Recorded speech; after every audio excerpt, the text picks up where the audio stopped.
melanjutkan apa yang kita kaji.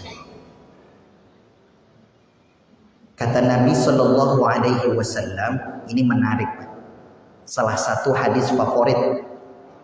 Ada dua keadaan manusia, syai'ani halatani.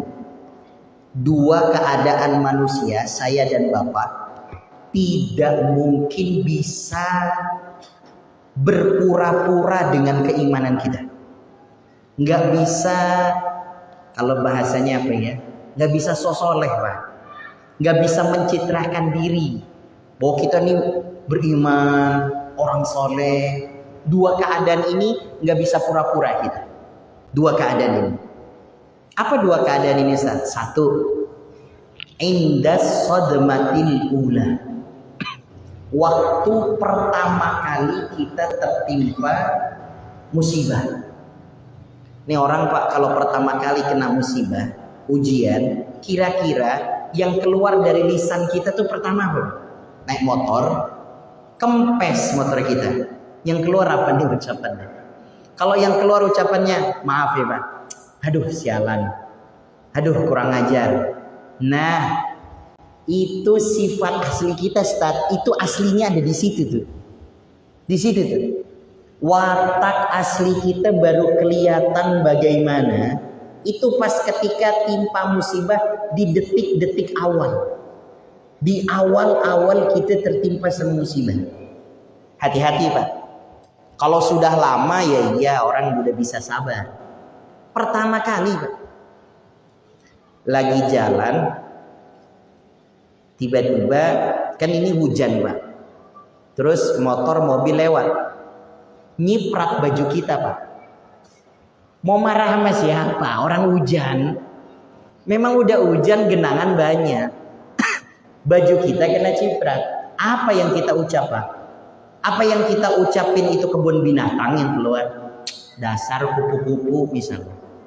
Dasar ini. Lah, itulah sifat aslinya. Paling gampang gini Pak. Kalau ini sekarang ini yang ada sama saya, ini kan udah settingan Pak. Udah settingan, yang mau dibahas apa hadisnya udah saya pelajari. Kira-kira poin-poinnya apa nih, 1, 2, 3 yang akan saya sampaikan sampai Isya. Cara saya ngomong udah dilatih Pak. Cara saya bergerak gimiknya udah dilatih lah, udah disetting. Tapi ketika ditimpa musibah yang pertama kali, inilah sifat asli kita. Ya tolong ingat-ingat Pak.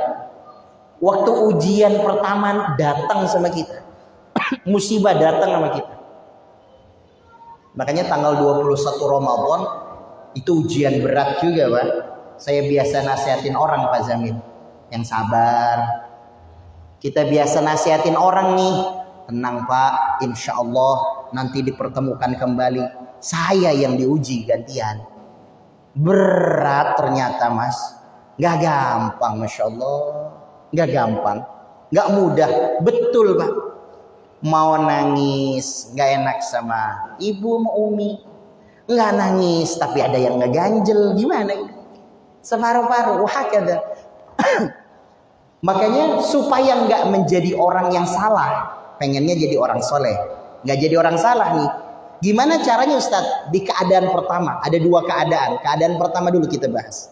Ketika ditimpa musibah detik-detik awal, kita bisa lolos, bisa lulus.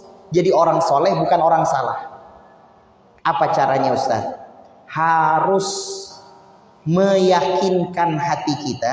Nanemin Pak dalam hati. Apa Ustadz? Semua ujian, semua musibah yang Allah datangkan ke kita, itu adalah musibah kecil supaya menghindarkan kita dari musibah yang besar. Tolong nih, saya ulang Pak. Caranya Ustaz, ujian musibah yang datang sama kita harus kita tanamkan, ini musibah kecil, ini ujian kecil, menghindarkan kita daripada musibah yang besar. Ban motor kita Pak bocor, itu adalah musibah kecil supaya menghindarkan kita, supaya di depan yang bocor bukan kepala kita Pak, karena tabrakan bom. yang bocor kepala gitu. Tapi Allah bikin bocornya itu adalah ban kita. Ini belajar nih Pak. Ini udah ngaji tuh gini sikapnya. Jadi kalau nanti di jalanan, ya Allah ban kita bocor, Masya Allah. Kita langsung bilang sama istri kita, Alhamdulillah lah boleh. Yang bocor cuma ban, bukan kepala kita. Allah. Tenang lagi hati kita adem. Adem lagi. Kita punya mobil, kesenggol dikit Pak spionnya sama motor atau kendaraan jasa online itu. Gak usah marah, langsung tanamin. Ini ujian kecil. Yang kesenggol, yang lecet, kalaupun harus ada yang patah, mungkin spion. Ini musibah kecil. Kalau kita nggak bersyukur nih, ini musibah ini supaya menghindarkan kita, supaya yang patah bukan leher kita, Pak, sama kaki kita. Itu caranya. Menang nih Pak. Selamat cara berpikir kita kalau kayak gini. Udah tenang kita. Pak Ustadz, saya naik motor jatuh. Dengkul saya luka. Lecet. Tapi saya alhamdulillah. Kok bisa Pak? Udah luka masih alhamdulillah. Iya Pak Ustadz. Karena yang lecet dengkul bukan kepala saya. Tapi sebagian orang Pak, kalau dengkulnya itu lecet bisa geger otak Pak. Karena otaknya ada di dengkul Pak. Ada yang kayak gitu Pak, ada yang kayak gitu. Hati-hati nih makanya. Maka maksudnya gimana Ustaz? Supaya kita bisa lolos dan lulus, tertimpa sama musibah, tertimpa sama ujian, yakini ini musibah kecil, ujian kecil, supaya menghindarkan kita daripada musibah yang besar. Gitu Pak. Ustaz, anak saya harus dibawa ke UGD RSUD. Sakit Pak Ustaz. Dirawat. Alhamdulillah Pak Ustaz. Hebat nih Pak. Sakit dirawat, ngucapnya alhamdulillah. Kenapa Mas? Kok bisa alhamdulillah? Pak Ustaz, ini ujian kecil. Saya udah belajar sama Pak Ustaz. Untung Pak Ustaz sakit masih bisa dibawa ke RSUD. Ada BPJS lagi Pak Ustaz. Coba Pak Ustaz, kalau seandainya bukan karena izin Allah, bukan karena ujian ini, mungkin bukan dirawat di rumah sakit Ustaz. Mungkin bukan musibah ini yang datang ke anak kita. Mungkin udah langsung Ustaz. Udah nggak perlu kemudian pakai dirawat lagi, masih ngucap alhamdulillah. Jadi Pak, sehebat-hebatnya orang beriman itu cuma dua doang modelnya. Kalau dikasih nikmat ngerasa paling banyak, paling besar. Kalau dikasih ujian ngerasa yang paling kecil. Ini yang benar nih. Ini yang benar. Saya ulang nih ya. Kalau dikasih nikmat ngerasa yang paling banyak, paling besar. Kalau dikasih ujian ngerasanya yang paling kecil, meskipun menurut orang lain besar. Itu yang benar Pak. Jangan dibalik. Dikasih ujian, musibah ngerasa yang paling besar. Tetangga kita sakit Pak. Tetangga kita bilang gini, Pak Ustadz doain ya, nih sakit anak saya. Kita malah bilang, oh, sakitnya apa? Belum seberapa, masih jauh. Anak saya itu udah hampir mati. Jadi pamer penderitaan ini. Ada lagi kita jenguk orang sakit Pak. Nih nggak boleh Pak kalau jenguk orang sakit kayak gitu tuh. Nih dengerin. Mampir jenguk orang sakit di RSUD lagi dirawat. Gimana sakitnya? Iya nih paru-paru saya jadi nyesek. Oh belum apa-apa. Belum apa-apa. Suami saya itu paru-parunya udah jebol. Jangan malah nakutin Pak. Jadi kalau ada orang lain dapat ujian, jangan ngerasa ujian kita yang paling besar. Kayaknya satu RW ini, RW 12. Kalau ada orang yang susah, nggak ada lagi deh yang ngalahin susahnya kecuali saya. Nggak boleh begitu Pak. Nggak boleh. Ini salah konsepnya. Mestinya kalau ditimpa ujian musibah, kita ngerasanya kecil. Tapi kalau dikasih nikmat ngerasanya besar, walaupun menurut orang lain kecil. Menurut orang lain, Mas, gimana tuh cara ngebiayain anak 5? Semua sekolah TK, SD, SMP, SMA, yang paling besar pengen kuliah. Ini semua butuh biaya. Kok bisa? Apa jawaban dia? Nikmat dari Allah banyak Pak Ustadz. Ini buktinya saya cukup, nggak terlilit hutang sama sekali. Padahal kata kita Pak, kerjanya dia gajinya kecil. Nangkep ya maksudnya Pak? Orang yang menjalani ngerasa nikmatnya banyak, orang lain ngelihatnya kecil. Itu yang benar tuh. Ketimbang daripada orang lain ngelihatnya, Mas, kok bisa sih hidup susah dah? Utang di mana-mana misalnya. Terus kemudian ini nggak bisa bayar ini, nggak bisa bayar itu.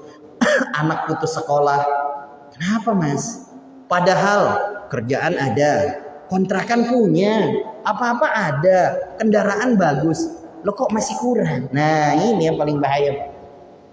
Yang bagus tuh gimana? Dikasih nikmat ngerasa yang paling besar, dikasih musibah ngerasanya yang paling kecil. Oh enak banget hidup ini. Jadi nggak ada yang ngeluh Pak. Saya kalau habis subuh atau ba'da maghrib kumpul-kumpul misalnya Pak, kata yang satu, kata Pak Haji bilang gini, iya nih pinggang saya sakit banget. Yang satunya dengkul saya ini mah udah mau copot kali. Yang satu cerita kaki saya kolesterol. Satu lagi uratnya yang asam. Satu lagi yang kencing yang manis. Macem-macem ini. Ini 4-5 orang adu penyakit Pak. Yang mau diadu, yang mau diceritain adalah kenikmatan. Cerita, alhamdulillah dikasih sehat, masya Allah, dikasih bisa kumpul ngaji, bisa ngumpul di masjid, bisa duduk bareng. Allah, kata Nabi Sallallahu Alaihi Wasallam, siapa orang yang melangkahkan kakinya ke masjid, sholat, berzikir kepada Allah, itu seolah-olah langkah kakinya menuju ke surganya Allah. Jadi kalau mau latihan jalan ke surga ya ke masjid aja Pak. Masjid. Jadi kalau ditanya sama orang, mau kemana Mas? Surga. Gitu Pak. Mau kemana? Ji. Ya kayak nggak kenal. Surga. Di mana alamat surga? Jatayu. Ini Jatayu kan sih? Ya RW 12. Pung Dukuh. Maksudnya apa? Mau ke pengajian. Kan taman-taman surganya Allah. Cuma mungkin ya tetangga paling ngasih tahu, kemarin masih sehat ya, kenapa sekarang begini ini? Nggak usah gitu-gitu banget Bu, yang santai-santai aja gitu.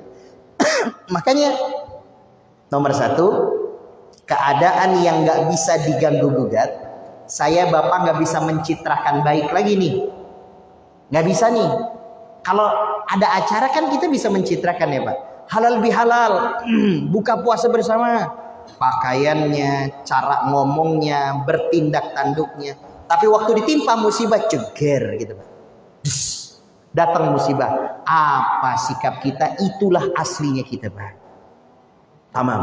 Supaya bisa aman Ustaz, maka setiap kali ditimpa musibah langsung ngomong sama Allah, ini musibah kecil supaya menghindarkan kita dari musibah yang besar. Enak banget Pak. Dikasih tahu sama yang punya tempat, Mas, mulai minggu depan udah nggak bisa dagang di sini ya, tempatnya mau direnov. Dah, alhamdulillah. Ini musibah kecil, ujian kecil supaya menghindarkan kita daripada musibah besar. Nggak apa-apa Pak. Kita suruh berhenti, nggak bisa dagang, tempatnya mau direnov. Nah, ini ujian kecil, musibah kecil. Kita berhenti karena kemudian kita istirahat. Bukan berhenti karena berhenti benar-benar kena perkara yang lebih besar. Coba kalau nggak diberhentiin Pak, mungkin bangunannya direnov, dibongkar sama tukang, ada bebatuan yang jatuh atau ada besi yang jatuh mengenai kepala kita Pak. Apa nggak berhenti dagang selamanya itu Pak? Yang direnov bangunannya, alhamdulillah Kalau yang direnov badan kita kayak apa, Pak? Hari Rabu ke ground, Pak, ke Ampera. Rutinan setiap hari Rabu. Salah satu ada restoran namanya restoran ground. Salah satu jamaah kemudian mengatakan ayahnya sakit, Pak. Jantung. Dibawa ke rumah sakit Siloam. Keputusan dokter harus apa namanya, Pak? Namanya apa, Pak? Selain Transjakarta itu apa namanya? Transplantansi ya itulah namanya lah. Udah lagi direkam lagi ini mah. Udah makin turun aja ini lah. Mencangkok atau ngambil jantungnya orang lain. Kaget dia, Pak. Ya Allah. Jadi jantungnya udah sekian persen saja yang berfungsi, harus ada. Nah, yang ada di Cina ngambil jantung yang orang yang sudah nggak ngerti gimana caranya, dipindahin ke dia. Allah, ya karim.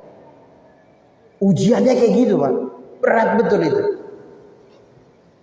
Tapi sama Allah diberikan kemudahan, dia terima nggak apa-apa. Mungkin ini ujian kecil, musibah kecil, supaya Allah menghindari musibah besar. Lalu second opinion lah, kata dia, coba kita pakai opsi yang kedua. Tanya-tanya, akhirnya dicoba pergi ke Sydney, Pak, ke Australia. Dibawa data-datanya dicek. Sampai sana, dites, dicoba, diambil darahnya, di ronsen. Kata dokternya apa, Pak Zamil? Baik-baik aja Bapak ini. Nggak perlu pakai Transjakarta itu, Pak. Nggak perlu pakai pemindahan apa ini, nggak apa-apa. Tinggal pola istirahatnya aja, gerak saja. Sampai sekarang sehat orangnya, Pak. Allah. Mungkin kalau waktu itu dia nggak sabar ya, Pak, nggak memuji Allah, berprasangka buruk ke Allah, bener-bener ganti jantung tuh, Pak. Dan kemungkinan gagalnya besar. Allah, masya Allah. Kalau itu terjadi kayak apa, coba? Berarti, Pak, ketika kita ditimpa ujian musibah, lalu kita baik sangka sama Allah dengan kita berkata, oke ya Rob, saya terima ini musibah karena ini adalah musibah kecil, supaya menghindarkan saya daripada musibah besar. Allah benar-benar jadiin ini musibah jadi kecil, Pak. Padahal berat. Padahal berat. Tapi karena kemudian dia bisa berprasangka baik sama Allah, dimudahkan. Sebentar, Pak. Namanya transplantasi, Pak. Saya udah cari nih, udah bener nih, udah bener ini udah. Kan Transjakarta namanya. YouTube soalnya, Pak, di YouTube ini. Namanya transplantasi, bukan Transjakarta. Artinya apa? Ya Allah, Allah kasih kemudahan. Dah, kita udah tahu keadaan pertama. Asal ditimpa musibah, dah ini musibah kecil, supaya Allah menghindarkan kita daripada musibah yang besar. Kedua, al-halatu tsaniyah, ya'udul insanu ala syakhsiyati. Kembali manusia, Pak, atas dasar sifat dan watak aslinya. Ya ayyuhal insanu ma gharraka bi rabbikal karim. Kata Allah, ini keadaannya manusia. Aslinya, wataknya kelihatan di sini. Yang kedua, Pak. Kalau yang pertama waktu detik-detik ditimpa musibah. Yang kedua, kapan, Pak?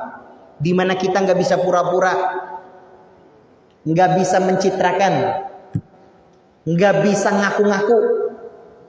Saya soleh, saya orang alim, saya pinter, saya orang baik, saya rajin ke masjid, saya suka sedekah, saya senang ngaji. Kapan yang kedua? Indas sakarat, ketika datang sakaratul maut. Apa kata Allah? Wajaat sakaratul maut bil haqqi dzalika ma kunta minhu tahid. Kalau sudah datang sakaratul maut, aslinya kita keluar kebiasaan kita muncul.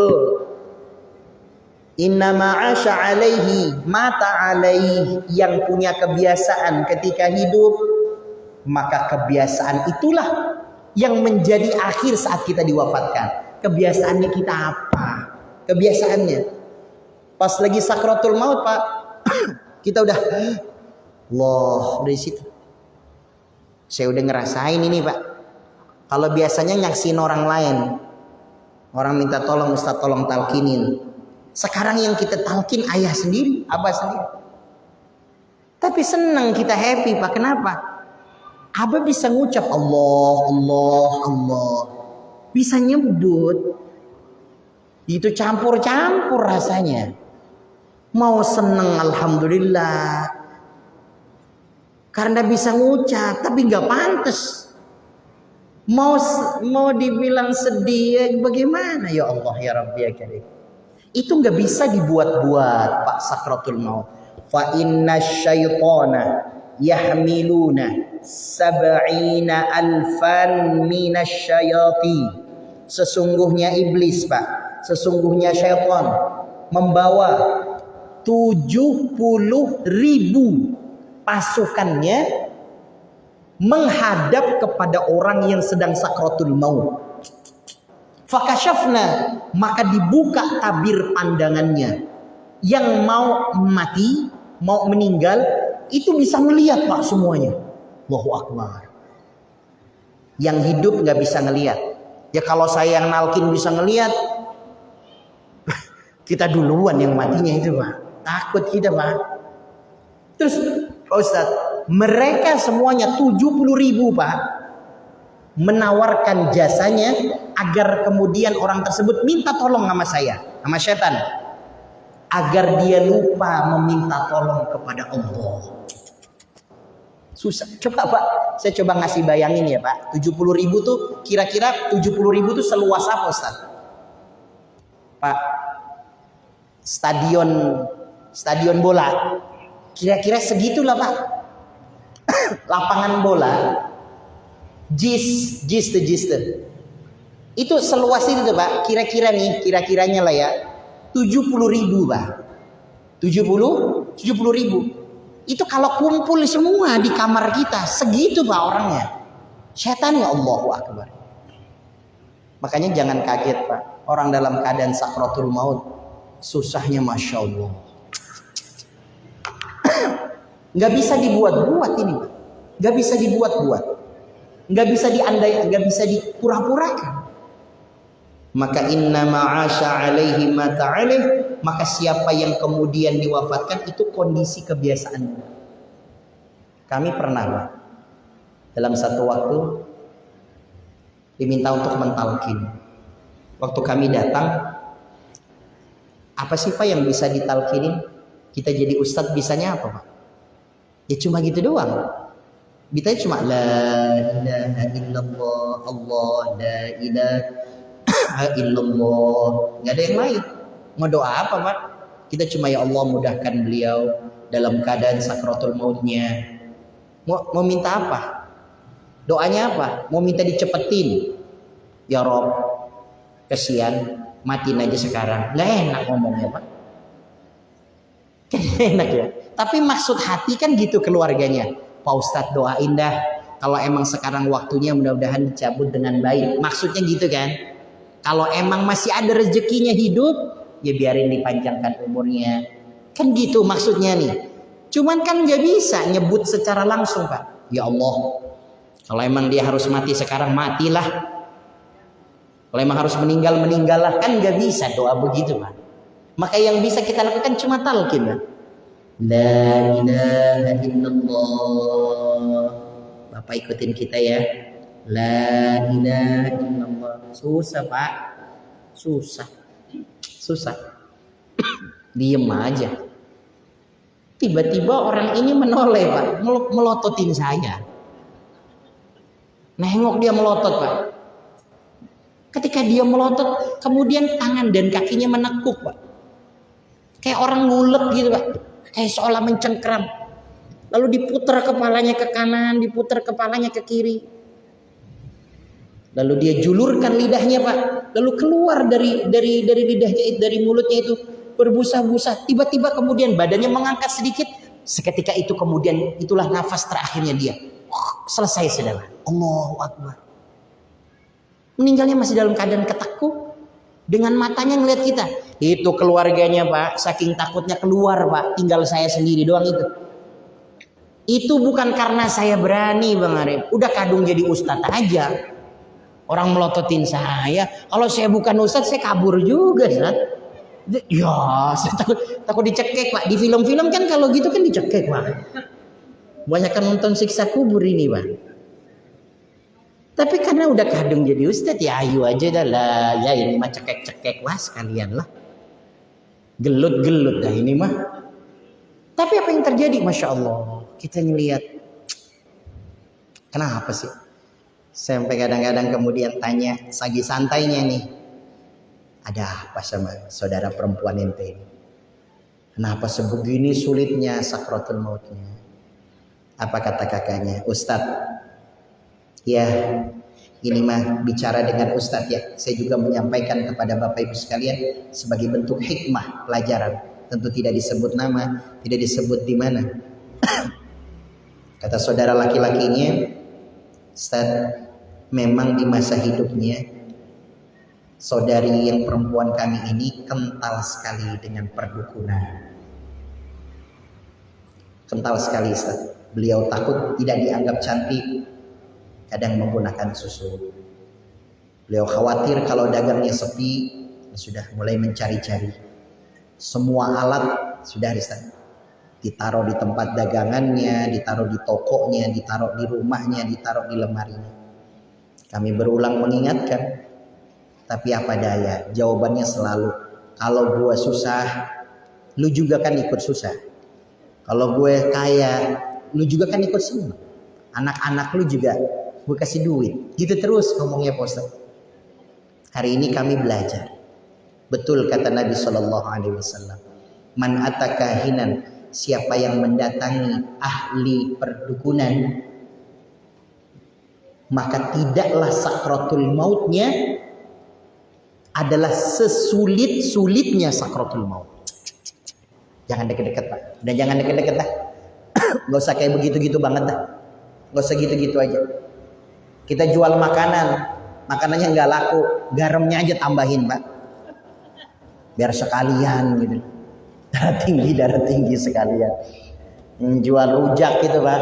Kalau lagi nggak laku, cabenya aja tambahin sekalian. Udah mana hidup pedes, cabe pedesin sekalian. Artinya apa? Kalau orang dalam keadaan sakratul maut nggak bisa dibikin-bikin Pak. Termasuk yang bicara, termasuk yang ngomong nih Pak. Makanya yang hari ini saya lakuin dan Bapak lakuin, kita semuanya ini kita lagi ngejar itu. Melakukan sesuatu yang berulang-ulang maka akan menghasilkan satu kebiasaan. Melakukan yang udah menjadi kebiasaan akan menjadi satu karakter. Lah ini yang mau kita lakuin. Ngelakuin sesuatu yang berulang-ulang.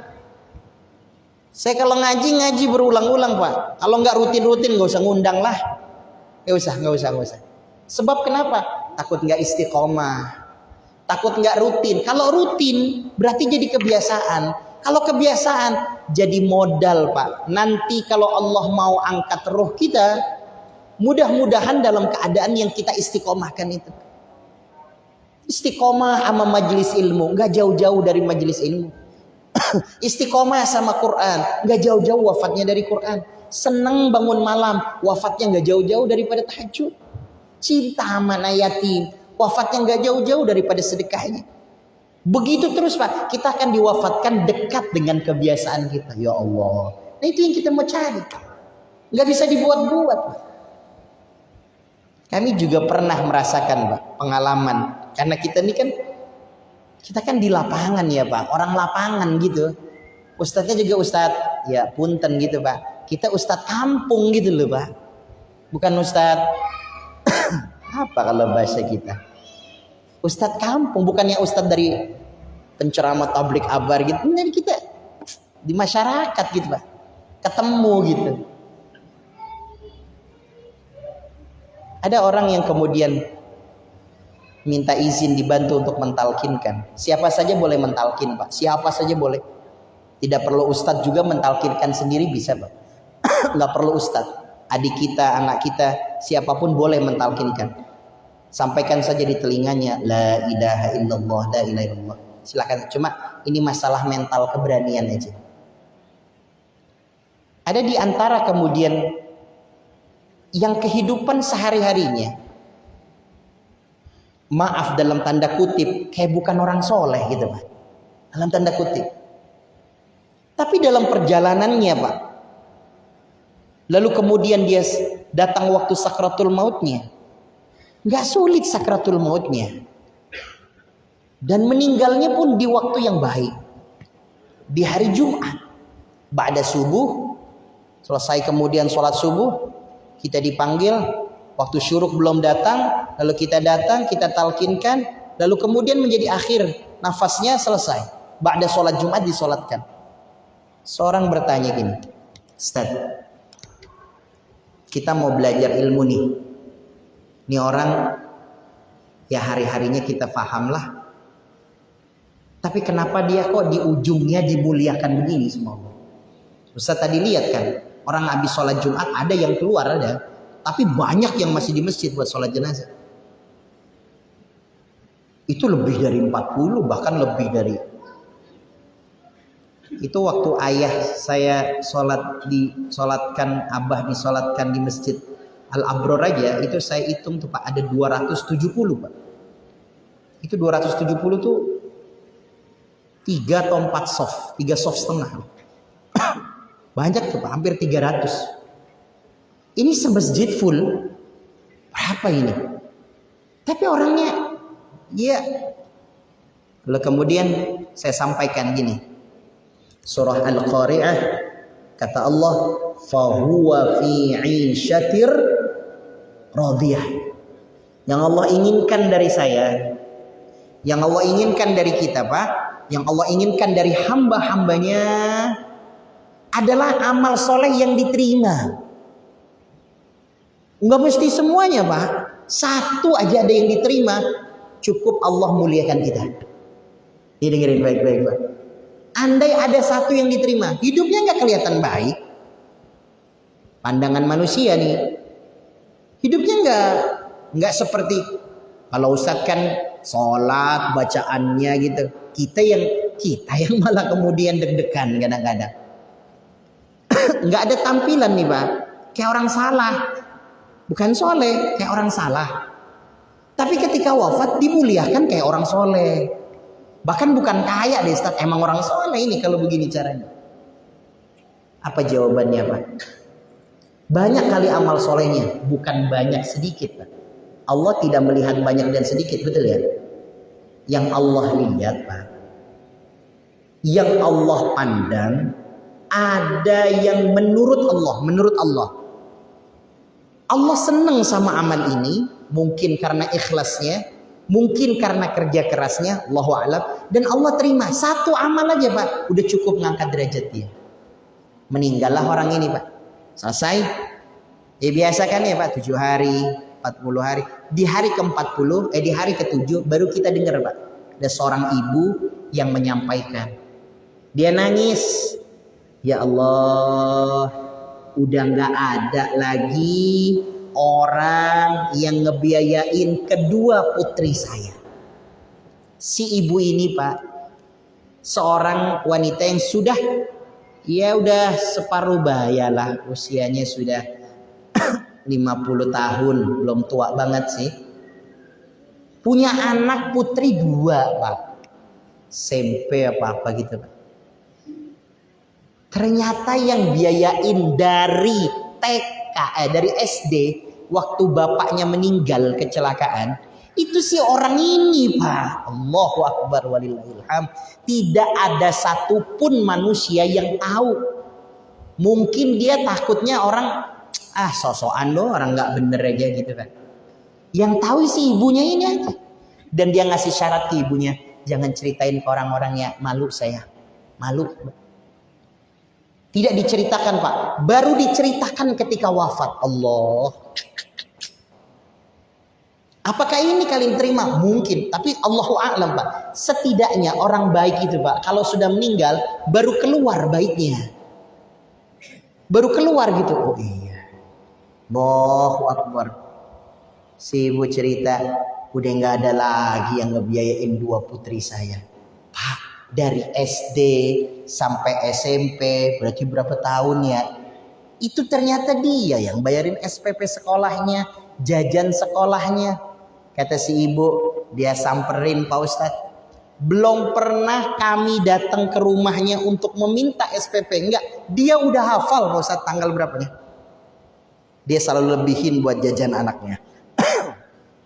Pak, Bu, ini kali yang diterima oleh Allah Subhanahu wa taala. Sehingga bukan banyaknya. Maka yuk, ayo dah di bulan Syawal ini kita ambil kesempatan untuk menggali amal-amal soleh kita Pak, semampunya kita. Allah nggak ngelihat tahajud tuh Pak, Allah nggak ngelihat berapa rakaatnya kita, udah terserah Bapak mampunya berapa. Tentu saya ngomong gini buat semangatin ya, yang udah sholatnya 4-8 rakaat jangan turunin. Bukan, maksudnya yang belum ayo gitu kira-kira Pak. Jangan tahajud berapa, saya biasa 8, tapi sekarang ngedengerin ceramah Ustadz nggak usah 8 lah. 2 aja, bukan itu maksud ceramah saya, bukan. Maksudnya adalah betapa yang kita lakukan Pak, yang kecil aja kalau diterima sama Allah jadi sesuatu yang besar, apalagi yang udah besar dan istiqomah. Maka Pak, nanti kalau di masjid ini atau di tempat-tempat lain Bapak kemudian berpijak melihat ada orang yang ketika meninggal diistimewakan dengan harinya kah? Atau orang-orang yang menyolatkannya kah? Atau keadaan dia wafatnya kah? Kan ada 3 tuh Pak. Waktunya, keadaannya Pak, tempatnya. Maka kemudian kita yakinin ada amal soleh yang diterima. Gitu maksudnya Pak. Allahumma sholli ala Muhammad. Ada amal soleh yang diterima. Begitu caranya sekarang. Kalau setiap takziah ketemu sama orang yang kemudian meninggal, kita ngelihat hebat. Yang nganterin ke makam banyak banget, dari yang nyolatin banyak banget. Bingung Pak. Ayah kami datang dari rumah sakit, turun dari ambulan, jangankan mau ditaruh Pak, mau masuk aja nggak bisa. Saking banyaknya orang yang udah nungguin di rumah. Hujan deres Pak, sederes-deresnya. Orang basah-basahan. Allah, kita mau lewat ini susahnya gitu. Sampai teriak-teriak, kasih jenazah lewat, kasih jenazah lewat. Nggak bisa lewat. Udah nyampe di dalam, mau ditaruh nggak bisa. Mau ditaruh di mana orang semuanya? Yang ngain kafanin jamaah Al-Barokah. Yang ikut pelatihan itu, Pak Jamil. Yang mau ngafanin sampai bingung di mana tempatnya Pak Ustadz. Saya juga bingung Pak. Mau di mana ini? Harusnya akhirnya kita keluarkan. Yang ibu-ibu keluar Bu, keluar. Ibu-ibu keluar, bapak-bapaknya masuk. Ibu-ibunya yang bapak-bapaknya suruh keluar, ibu-ibunya yang masuk. Nah ini kapan selesai? Tapi Allah bikin, Masya Allah. Orang tuh Pak, kalau udah diterima, ada amal soleh yang diterima, udah nggak perlu pengakuan manusia. Makanya betapapun kita mau dipanggil, mau panggil Ustadz, panggil Pak. Mau panggil Haji boleh, boleh Pak. Panggil D aja, D Ahmad boleh Pak. Yang bapak-bapak udah seumuran orang tua saya, ketemu kecilnya saya, manggilnya mat nggak apa-apa Pak. Itu kan si Ahmad, itu Ahmad boleh Pak. Apalah artinya dipanggil Ustadz Pak? Kalau nanti sama Allah kita dipanggilnya bukan yang mulia, aduh repot kita. Dia mau panggil mat boleh Pak. Hom boleh, Hom Sani gitu Pak. Cong jadi Pak. Nggak marah saya, terserahlah. Mau panggil apa? Apa sih panggilan di dunia ini Pak? Yang penting waktu dipanggil Allah gimana keadaannya. Itu yang paling penting. Allah manggil saya dengan nama apa tuh? Kalau Allah manggil saya ya husnul khotimah, wahai yang husnul khotimah, senang banget hati saya Pak. Biarpun manusia manggil saya tidak dengan nama kemuliaan, tapi tentu pengennya dipanggil baik di dunia sama manusia. Hablum minallah dipanggil juga Pak. Maka Pak, fokus sama amal kita, yang gimana caranya amal soleh kita diterima. Ustadz, bocoran aja nih Pak sebagai penutup. Para ulama pernah kemudian mereka ditanya, guru, wa kaifa biqabulil a'mal. Guru, kira-kira, makan kalau diterima 100% Allah yang tahu ya. Kira-kira kita nih tandanya apa kira-kira? Biar kita semangat ini ibadah. Indikator kalau amal kita diterima gimana? Kata dia cuma satu. Kalau setelah mengamalkan satu amal soleh, Allah izinkan untuk mengulang, itu tanda-tanda amal itu diterima. Saya ulang nih Bu, Pak.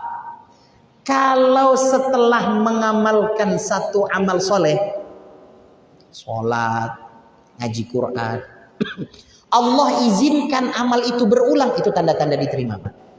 Ramadan kemarin kita ketemu ngaji. Sebelum Ramadan kita juga kajian hadis. Ramadan pagi hadis. Bulan Syawal lanjut lagi hadis. Mudah-mudahan ini tanda Allah terima amal kita. Begitu aja udah. Ramadan ngaji Quran kita. Syawal masih ngaji Quran. Sehalaman gak banyak. Tapi masih kita ngaji. Allah izinkan ini berulang. Itu tanda-tanda Quran kita diterima sama Allah. Jadi kalau amal soleh ini diterima 100% mutlak kuasa Allah. Tapi tanda-tandanya kalau berulang. Kalau Jumat depan saya dan Bapak masih bisa kumpul lagi, ngeriung lagi nih, nggak ada halangan ya, nggak ada uzur, nggak ada acara apa, sehat semuanya, nggak ada uzur, kita duduk ngaji lagi, berulang berarti amal soleh, tanda diterima sama Allah. Besok subuh nih, kita bisa bangun lagi subuh, bisa sholat lagi subuh, bisa sholat sunnah dulu sebelumnya, sebelum adzan juga bisa sholat sunnah. Itu tanda qiyamul lail kita diterima sama Allah. Buat semangat kita, Pak. Buat semangat kita. Makanya berhati-hatilah ketika melakukan amal soleh, setelahnya berhenti amal soleh itu. Hati-hati. Berarti tanda diterimanya jauh. Waktu kita di bulan Ramadan ada sholat sunnah yang setiap malam Pak kita kerjain. Setiap malam Ramadan, dari malam pertama sampai malam terakhir kecuali takbiran, tiap malam sholat sunnah ini. Dan itu ada di Ramadan, ada di luar Ramadan. Sholat sunnah apa Pak? Kalau taraweh cuma di Ramadan, nggak ada di luar Ramadan. Ini Ramadan ada, luar Ramadan juga ada. Sholat sunnah apa Pak? Witir, bener. Witir. Berjamaah nggak kita? Berjamaah. Isi berjamaah kan ya? Habis taraweh langsung witir kita di sini. Berjamaah. Pertanyaannya Pak, 30 hari kita digembleng di training sholat witir. Syawal masih witir apa enggak? Ayo. Lah, kalau jawabannya masih, tanda-tanda qiyamul lail kita diterima. Gitu caranya Pak. Berarti sholat witir boleh Pak Ustadz langsung habis isya. Lah kan kita juga habis isya langsung itu. Itu karena jeda taraweh aja, ya kan? Nggak pakai taraweh nih Pak. Assalamualaikum warahmatullahi. Assalamualaikum warahmatullahi. Zikir, doa, ba'diyah, terus diri lagi sholat buat witir. Boleh Pak. Di sini witirnya boleh. Mudah-mudahan Allah mudahkan segala urusan kita dan Allah terima semua amal kita. Allahumma ja'al jam'ana hadha jam'an marhumah wa tafarruqana min ba'di tafarruqan ma'sumah. Ya Allah, jadikan kumpul kami menjadi kumpul yang barakah. Jadikan kumpul kami menjadi kumpul yang Kau berikan rahmat. Ya Allah, Kau yang membolak-balikan hati kami. Tsabbit qulubana ala dinik, tetapkan hati kami dalam keistiqomahan. Tetapkan hati kami dalam ketaatan. Allahumma taqabbal minna a'malana. Terima semua amal soleh yang kami kerjakan ya Allah, dan jadikan ini menjadi jalan terangkatnya derajat kami dan diwafatkan kami dalam keadaan husnul khatimah.